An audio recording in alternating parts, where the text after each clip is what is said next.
Well, welcome viewers. Tickle versus Giggle.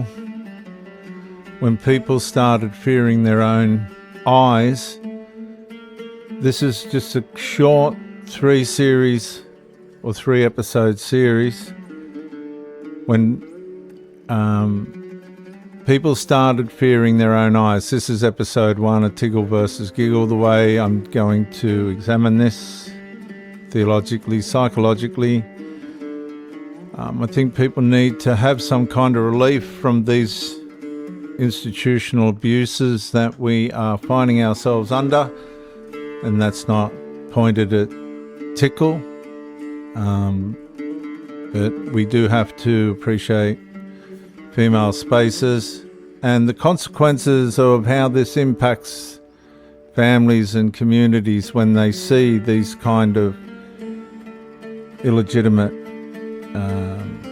decisions against Judaistic fundamental Christian values being made. And the collapse doesn't begin publicly, it begins internally, quietly, psychologically. A woman enters a conversation already calculating which words must cost her socially. A father hesitates before answering his child's biological question because institutional language now feels safer than honesty. An employee repeats terminology outwardly while inwardly experiencing tension they cannot fully articulate anymore. And that is the first fracture beneath Tickle versus Giggle. And the nervous system splitting from visible reality. People still see male and female physically.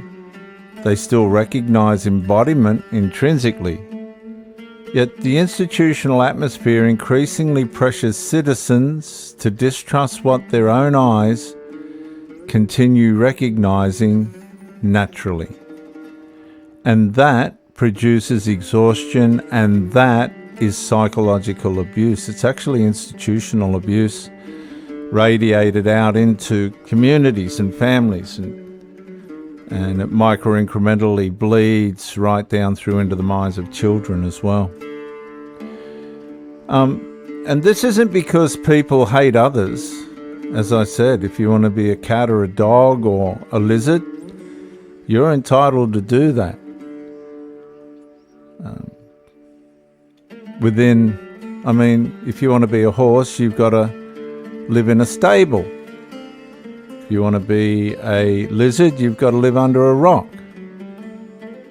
If you want to be a fish, you've got to live in a fish bowl or in the ocean. That's just how it fundamentally works. But this is far beyond that, because sustained psychological contradiction drains human stability. It's abuse. The body recognizes one reality. The institution increasingly rewards another. And the person survives by splitting publicly from privately.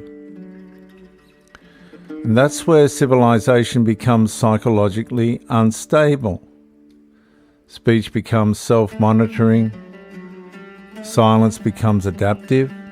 And ordinary people, I'm just going to say that as naturally as I can, ordinary people slowly learn, conceal observation, suppress disagreement, avoid risk, repeat approved language, and survive socially.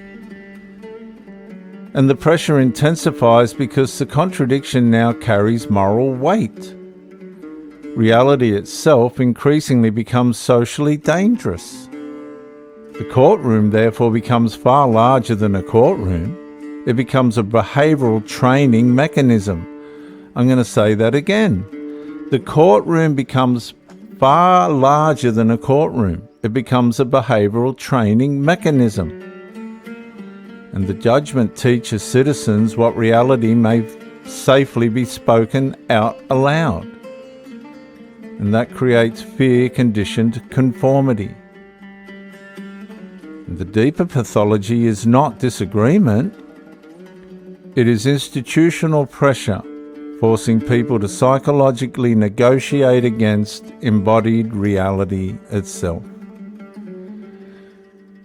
And the longer civilizations, communities, families operate beneath sustained contradiction, children even, the greater the internal fragmentation becomes. Anxiety rises, trust weakens, language destabilizes, and people increasingly feel governed by performance rather than truth.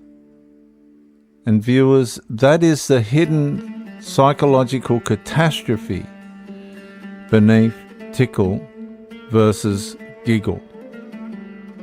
A civilization, and break it right down to individual children, through families, down to the children, slowly training citizens to distrust their own perception in order to maintain illegitimate institutional harmony. My final line in episode 1, a society cannot remain psychologically stable while punishing people for recognizing reality.